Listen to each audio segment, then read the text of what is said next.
Tous les jours, nous nous retrouvons toute l'école, tous les primaires à la chapelle, après le repas de midi.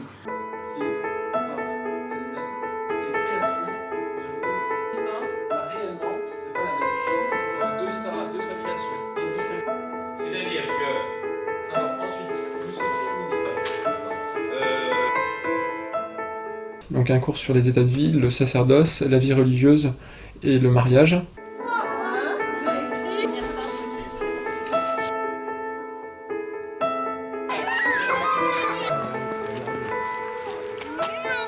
Les enfants ont tellement prié pour avoir cette nouvelle école.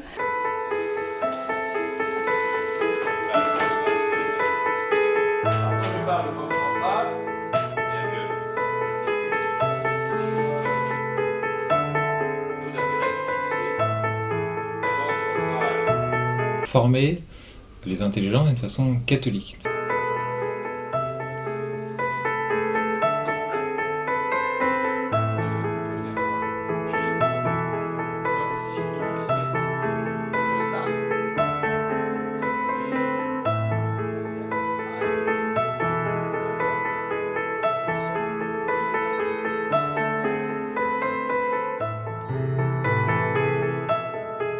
Voilà pourquoi nous voulons absolument être hors contrat pour pas être soumis à ces obligations du ministre qui sont vraiment perverses, immorales et antichrétiennes.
Cela faisait plus de 20 ans que nous cherchions des nouveaux locaux.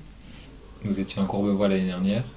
Et heureusement, la Providence aidant, nous avons trouvé une belle école ici à Bailly. L'école Montessori. Cette école a fait faillite il y a 3 ans environ. Et donc nous avons eu connaissance de cette vente et nous avons acheté l'école il y a 2 ans. Il a fallu emprunter une somme importante. Donc nous sommes en train de rembourser. Mais donc maintenant l'école est totalement à nous, nous avons pu faire les travaux qu'il fallait pour remettre les bâtiments aux normes, pour réparer ce qui méritait d'être réparé, si bien que maintenant, depuis la rentrée, nous avons une école qui est à la fois aux normes, en même temps en bon état, et puis comme neuve, puisque nous avons repeint et réparé ce qu'il fallait réparer. Donc l'école qui s'appelait l'Enfant Jésus, qui était déjà à Bailly, s'est installée depuis 1 an. 2 et CE2, nous avons la messe tout à l'heure. En primaire, nous avons 126 élèves, ce qui est une augmentation de 66% par rapport à l'année dernière. Ceci grâce surtout à la fusion des 2 écoles, l'Enfant Jésus et Saint-Bernard, 2 classes de maternelle et 5 classes de primaire. Les enfants ont classe comme les grands, sauf 1 fois par mois, ils travaillent en plus le mercredi matin, ce qui nous permet de pouvoir mettre la messe plus régulièrement. La messe donc, des primaires a lieu tous les mardis et on alterne les grands et les plus petits, ce qui permet d'avoir une messe qui est un peu plus adaptée à chacun des âges, les CE2 et les CM d'un côté, et puis les maternelles et les CP de l'autre, pour faciliter un peu le suivi de la messe aux enfants et puis faire un sermon adapté. Tous les jours, nous nous retrouvons toute l'école, tous les primaires à la chapelle, après le repas de midi, la récréation, pour réciter tous ensemble une dizaine de chapelets à l'intention de nos bienfaiteurs. Et la prière à l'Enfant Jésus qui nous a tant et tant comblés, puisque c'est grâce à une neuvaine à l'Enfant Jésus quotidienne, pendant une année complète, que nous avons pu obtenir ces bâtiments ici.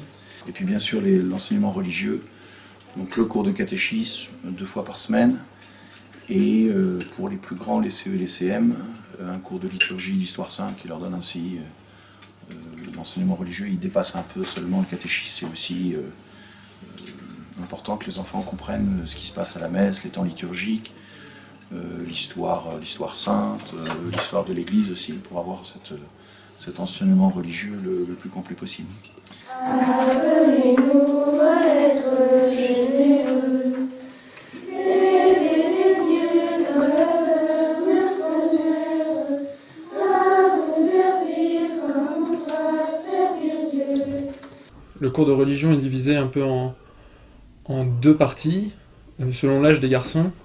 D'abord, il y a un cours de catéchisme qui est donné de la 6e à la 4e. Donc 6e, 5e et 4e ont tous, pendant toute l'année, un cours de catéchisme au sens strict, comme on peut avoir un cours de catéchisme dans une paroisse. Et en parallèle, sur donc les 3 heures de catéchisme qu'ils ont, on utilise 1 heure, voire 2 heures selon les professeurs, pour enseigner la liturgie en 6e, en 5e l'histoire sainte, et en 4e l'histoire de l'Église. Donc en 3e, on étudie pendant 1 an ce qu'on appelle le dogme, finalement chaque article du credo. Le cours de seconde, c'est la grâce qui est étudiée, et tous les moyens avec lesquels on donne la grâce. Et en première, cours de morale, principe de morale, le péché, la vertu théologale et vertu morale. En terminale, on a un cours qui est plus adapté à des élèves qui vont partir de l'école pour répondre à déjà des questions qui commencent à se poser concernant les états de vie. Donc un cours sur les états de vie, le sacerdoce, la vie religieuse et le mariage. Ensuite, un cours aussi sur les fréquentations entre jeunes gens et jeunes filles en vue du mariage. On aborde aussi des questions de bioéthique.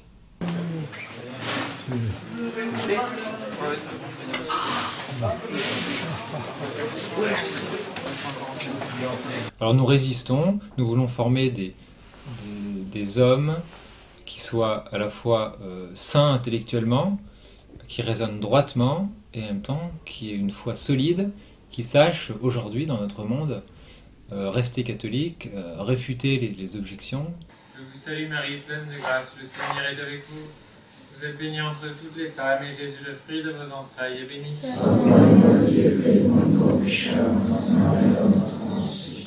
Nos élèves passent le brevet avec succès, le baccalauréat avec succès. Donc tout ça, tout ce qu'il faut connaître pour ces épreuves-là, ils l'apprennent. Mais en même temps, nous leur donnons plus et d'autres choses qui sont beaucoup plus formatrices, beaucoup plus intéressantes pour eux, enrichissantes pour leur esprit. Mais le minimum requis pour les examens d'État, nous leur enseignons simplement, nous leur enseignons d'une façon qui est plus droite, plus cohérente. Par exemple, en histoire, à la fin de leur scolarité, les élèves en savent tout autant et même plus que dans le public. Simplement, au lieu d'avoir étudié l'histoire d'une façon thématique, ils l'ont étudiée d'une façon chronologique, ce qui est beaucoup plus cohérent intellectuellement. Alors les élèves, une fois qu'ils ont passé le bac, partent faire des études qui sont très variées, très diverses. Ceux qui sont forts en mathématiques, généralement font maths sup, maths spé et essayent une grande école. Il y a 3 mois, un élève qui a réussi l'école normale supérieure, le concours en mathématiques. Les élèves qui sont très forts vont en Hippocagne, en Cagne, ou bien essayent l'école des Chartes. Plusieurs essayent médecine aussi. D'autres font des écoles d'ingénieurs avec prépa intégrée. Plusieurs aussi vont à l'Institut Saint-Pilice pour suivre de l'histoire, de la philosophie, qui vont les mener au sacerdoce. Nous avons la joie de voir que 1, 2 ou 3 anciens entrent au séminaire de Flavigny pour recommencer les études qui vont les mener au sacerdoce.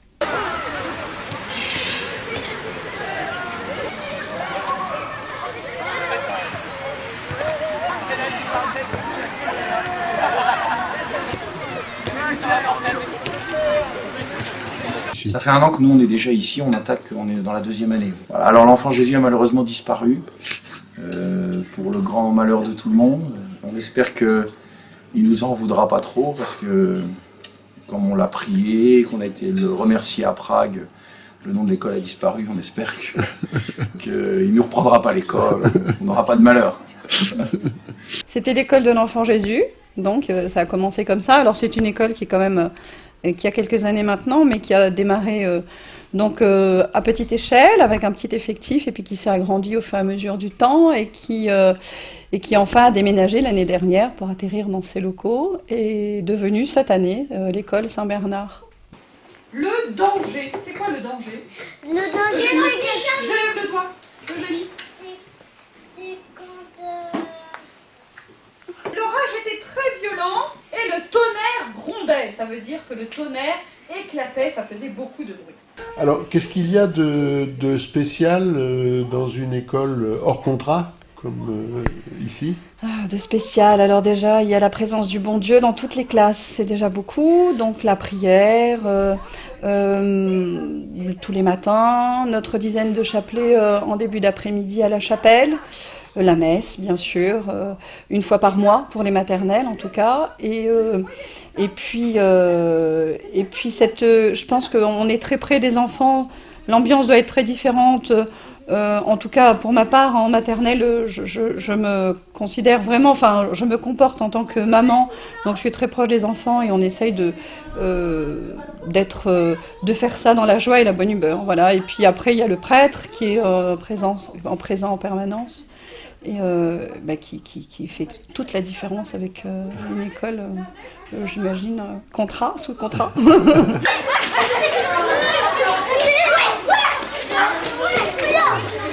Le repas nous est servi par un traiteur qui nous livre. Et ensuite, ce sont des parents qui viennent aider. Alors, il y a deux types d'aides.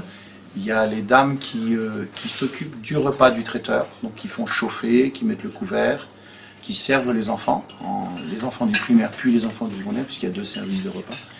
Et à côté, il y a un groupe de dames qu'on appelle les dames cantines, qui sont souvent, pas forcément des parents, mais souvent des grands-mères, des dames de la chapelle. Il y a même un monsieur qui vient nous aider, voilà, qui viennent là pour aider les enfants à sortir leurs affaires, à ouvrir leurs repas, à manger, à couper. Tout un groupe de bénévoles qui nous aident, et qui est bien précieux pour justement permettre aux institutrices de ne pas être obligées de surveiller aussi la cantine, parce qu'ils peuvent ainsi, pendant ce temps-là, se reposer un petit peu avant de recommencer à 1h15 face à leurs élèves.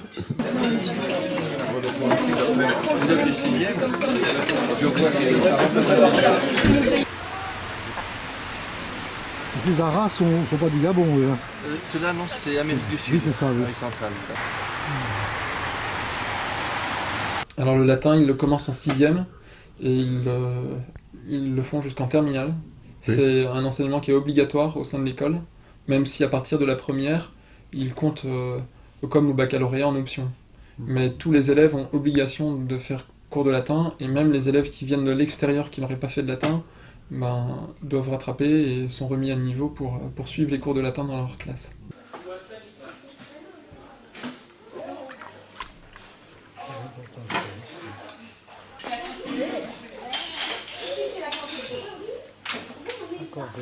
Nous sommes environ 25 professeurs et environ 7 institutrices pour le primaire.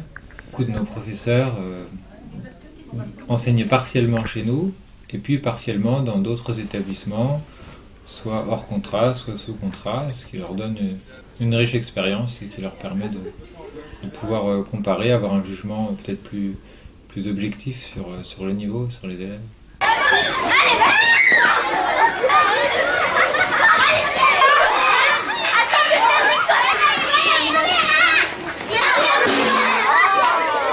C'est un coût élevé puisque nous sommes hors contrat, donc ça va entre 2 000 € par an ou 3 000 € par an, un petit peu plus même de 3 000 pour le lycée. Oui. Beaucoup de familles arrivent à trouver des solutions avec des bourses, avec le MCF, avec des systèmes de parrainage, avec des bienfaiteurs.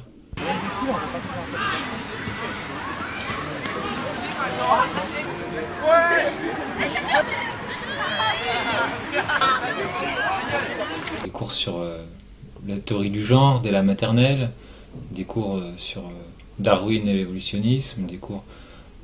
C'est une destruction de l'intelligence et puis un formatage complètement idéologique, finalement pour une nouvelle religion, celle de Vincent Payon, la religion républicaine. Alors évidemment, la contrepartie, c'est que nous n'avons pas d'aide de l'État, donc financièrement c'est très difficile, parce que nous avons besoin de dons.